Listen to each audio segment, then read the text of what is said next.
akan minta tolong kalau kemudian dia tidak bisa melakukannya sendiri.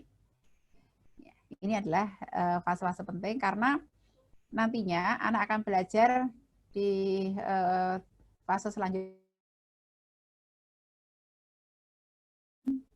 diri dari hadas dan najis ya. Nah, kadang-kadang anak melakukan satu tindakan yaitu memegang-megang alat kelaminnya. Ya. Ya, ini banyak terjadi.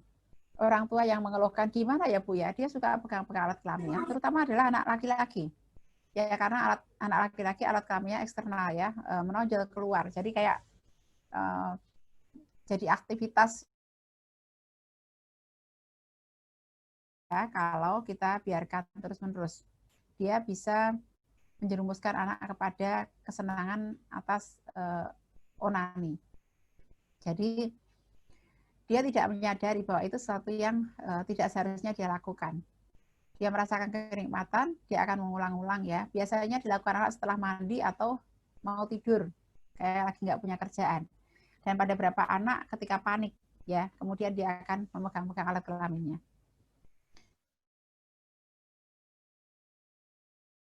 Mengatur, mengurangi atau meregulasi atau menolong anak dari situasi yang seperti itu. Ya, kita sibukkan anak ya dengan aktivitas sehingga tangannya itu tidak menganggur. Jadi kalau dari sisi mengalihkan perhatian anak, terutama kalau mau tidur ya, makanya kalau mau tidur itu ada ritualnya yang bagus untuk dilakukan kepada anak-anak kita. Kita dengarkan murotal, kita bacakan buku cerita, kemudian anak-anak diajak untuk berinteraksi dengan buku cerita itu, kalau perlu pakai boneka tangan, dan seterusnya. Jadi dia sibuk memegang buku, dia sibuk memegang boneka, dan sebagainya. Atau kita genggam tangannya. Jadi anak-anak teralih untuk tidak menganggur tangannya dan mengeksplor bagian tubuhnya, terutama adalah alat kelaminnya. Ketika dia sudah bisa diajak dialog, Allah yang kita sentuh pada saat kita memerlukan untuk menyentuhnya, yang kita sampaikan. Misalnya, pada saat kamu harus mensucikan dia dari hadas dan najis, kamu harus cebok. Kita ajari cara ceboknya. Anak laki-laki berbeda dengan anak perempuan.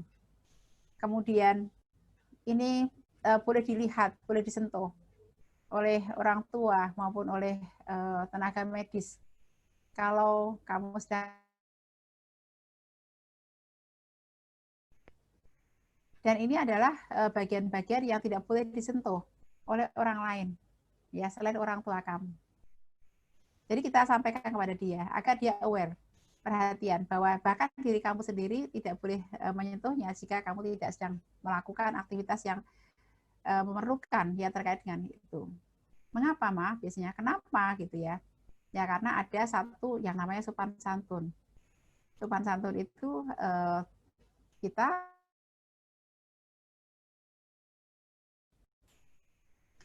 jadi yang sopan adalah ketika kita menyentuh teman kita, menyentuh diri kita gitu di tempat umum misalnya, memperlihatkan aktivitas. Ya kita boleh mengukur, boleh memegang, boleh melakukan yang lain, mengelus dan sebagainya, anggota tubuh yang bukan merupakan aurat besar kita. Yang kedua karena di situ ada saraf-saraf yang sangat peka yang harus kita jaga. Tidak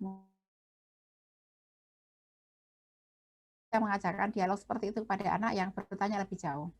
Ingat, saat yang paling tepat di dalam memberikan pendidikan penjelasan pada anak, termasuk juga memberikan seksualitas ini, adalah pada saat anak bertanya. Ya, jangan ngeles kalau anak bertanya. Kalau ayah bunda tidak tahu jawabannya, maka tundalah dengan mengatakan pada anak, mama atau papa atau ayah atau jawaban dulu. Minta waktu beberapa hari. Dan bertanyalah dan belajarlah agar bisa memberikan jawaban yang benar dan tepat sesuai dengan bahasa anak. Kita masuk pada usia 4 sampai 7 tahun. Nah, ya, Masya Allah. Di sini anak sudah lebih tegas lagi, kita sampai pada pemahaman tentang mahram, ya. Jadi kapan baru sampaikan pada saat anak usia di atas 7 tahun, tapi setidaknya kita sampaikan bahwa yang boleh mencebok kamu ya dek, si itu, si itu, si itu, gitu. Kadang-kadang ada pengasuh rumah tangga ya, kalau kita kemudian harus meninggalkan anak, atau kalau di sekolah ada ibu guru misalnya, maka kita sampaikan pada anak siapa yang boleh menyentuh auratnya pada saat dia membutuhkan, menolongnya ganti baju, menolongnya mandi, menolongnya bersuci. Istilah dan juga mulai praktek ya.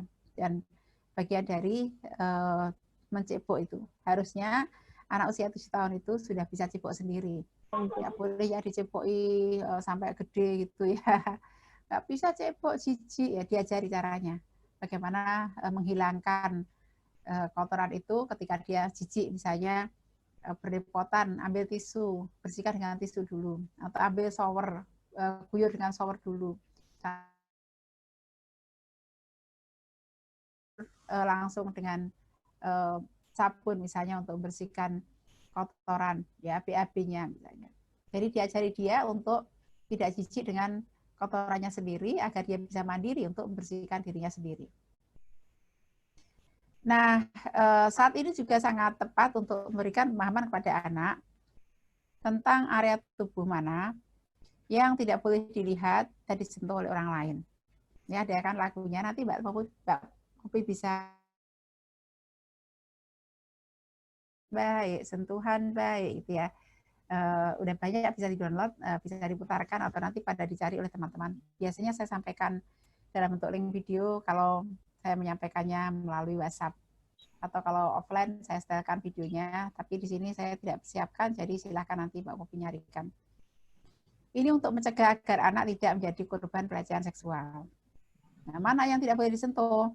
Antara pusar dan lutut, ya untuk anak laki-laki. Kalau anak perempuan ditambah pada bagian dada. Nah, alasan anak itu tidak boleh disentuh atau tidak mau disentuh, itu bukan perkara nyaman atau tidak nyaman. Itu buat kamu tidak nyaman, misalnya bukan hanya seperti itu, tapi dengan sebuah kesadaran bahwa ini adalah bagian tubuh aurat ya yang harus dia jaga agar kemudian tidak mengalami hal-hal yang tidak diinginkan. Ya, kemudian anak tidak hanya belajar tentang memproteksi diri, tapi juga belajar sopan santun pergaulan ya, dalam perkataan, perbuatan, dan menjaga pandangan. Ya, contoh nih misalnya, ketika dia melihat orang lain dengan aurat yang agak terbuka, tidak tertutup, bagaimana kemudian kita ajari untuk menundukkan pandangan, jangan dilihat, ya. Itu bagian dari sopan santun. Kan kadang zaman sekarang kita melihat orang yang pakai rok mini, top misalnya ya.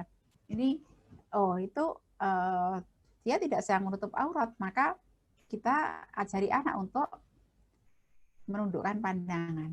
Ya, jadi menundukkan pandangan agar dia melihat. Nah, termasuk juga kita sampaikan bahwa menjaga pandangan ini berlaku baik online maupun offline. Artinya, apa-apa yang dilarang oleh Allah dilihat di dunia nyata, itu pun dilarang untuk dilihat di dunia maya. Ya, misalnya ya misalnya dangdut atau India atau apa yang perempuannya berpakaian seksi, jangan ditonton ya, jangan ditonton, ganti yang lain gitu. Termasuk kalau anak melihat kartun atau game-game ya yang kadang-kadang menampilkan bagian tubuh ya dengan seronok begitu, maka itu kemudian jangan ditonton. Cari yang lebih selamat. Nah, apalagi khitan atau sunat pada anak laki-laki itu bagus sih. Bayi boleh ya, tapi ada yang bilang kalau bayi masih terlalu kecil kadang harus diulangi ketika dewasa. Ya, ya silahkan coba cari pendapat. Tapi kalau saya sarankan jangan lewat usia 7 tahun. Kenapa? Kita usia 7 tahun sudah mulai mengenalkan kepada dia masalah syariat ya tentang bagaimana bersuci yang benar dan seterusnya. Jadi sebelum usia 7 tahun. Anak saya khitan semuanya di bawah usia 7 tahun. Yang pertama, anak ketiga laki-laki ya, itu anak pertama.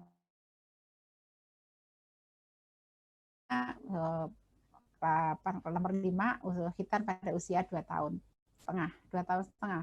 Adiknya lagi khitan pada usia 1,5 tahun. Jadi ya karena pas yang paling kecil itu ada kasus begitu sehingga saya segerakan. Nah, bunda-bunda silakan untuk mengkondisikan anak-anaknya bahwa khitan adalah bagian dari ajaran agama. Kemudian tentang identifikasi gender. Nah, ini dia. Anak mulai bertanya ini itu karena mereka mulai mengenal perbedaan laki-laki dan perempuan. Ini adalah fase yang sangat penting untuk dikawal oleh orang tua. Ya. Kan kenapa mama nggak sholat? Mama haid gitu. Oh, curang, mama haid gitu. Haid itu apa gitu. Jadi anak-anak bertanya begitu. Misalnya kemudian kenapa papa tidurnya sama mama, aku harus tidur sendiri? Papa kan sudah besar. Gitu. Mereka mulai bertanya. Tubuh misalnya, kalau usianya baru 4 tahun misalnya nanya, kenapa adik alat kelaminnya seperti itu? Oh, dia sempat melihat alat kelamin adiknya. Ya, kenapa mama dadanya besar? Kadang-kadang pertanyaan-pertanyaan seperti itu yang kemudian muncul kepada anak usia seperti itu. Oke, orang tua bijak-bijaklah untuk menjawab pada saat anak bertanya. Jangan memberikan informasi yang sifatnya bohong. Jangan sering muncul juga tentang perdebatan. Apakah anak-anak itu diajarkan sejak dini istilah-istilah seperti misalnya vagina, penis, dan sebagainya ya. Atau disamarkan itu. Nah, biasanya mereka menganggap, nah biasanya bukan, ada pandangan yang menganggap bahwa sejak dini dikenalkan aja dengan istilah-istilah seperti itu. Saya termasuk yang tidak sepakat. Kita punya bahasa agama kita. Kemaluan. Cukuplah kita sampaikan pada kemaluan. Bukan burung atau apa gitu ya, mengatakan burung gitu ya. Kita mengatakan ini kemaluan. Itu sudah sopan, sudah harus. Tarbiyah jinsiah bukan semata-mata mengenai fikih, tapi juga mengenai rasa. Rasa bahasa ya, teman-teman ya. Bayangkan, suatu ketika terjadi sebuah kehebohan di sebuah sekolah TK. Ada anak usia 5 tahun TKA, dia pendidikan seksualitas dengan memberikan istilah-istilah itu sejak kecil. Jadi ini penis kamu gitu kata orang tuanya, mungkin seperti itu. Kita tidak tahu. Nah, suatu ketika dia di kelas dia mengatakan, Bu guru, penisku sakit gitu kan. Karena anak yang lain bertanya, penis itu apa? Penis itu apa? Oh, penisnya sakit gitu. Nah, kemudian anak-anak pada pulang ke rumah dan mereka mengatakan pada orang tuanya, si itu tadi penisnya sakit, si bola sekolah itu karena kecil. Ya penis, vagina, dan sebagainya. Kenapa? Anak-anak di bawah usia 7 tahun ini kadang belum mengerti menempatkan rasa bahasa itu. Kalau kita memandang bahwa kita bicarakan itu di tempat umum misalnya, dengan istilah-istilah yang seperti itu, kita mandang kayaknya malu deh, risih deh misalnya. Ya, mungkin kan dua perempuan dewasa ngobrol di kereta api mengatakan, aduh vagina aku tuh gatal banget misalnya gitu ya. Kan malu kan dia mengatakan begitu. Dia pasti pakai istilah untuk tidak mengatakan secara vulgar begitu dan dengarkan orang banyak. Kalau kita sendiri merasa bahwa itu sesuatu yang tidak nyaman untuk didengarkan di tempat umum misalnya, karena itu menyangkut sesuatu yang sifatnya aurat. Anak-anak usia seperti itu, mereka belum bisa menempatkan. Nanti mereka akan sampai juga pada saat mereka belajar tentang anatomi badan. Kita pakai pendekatan sains.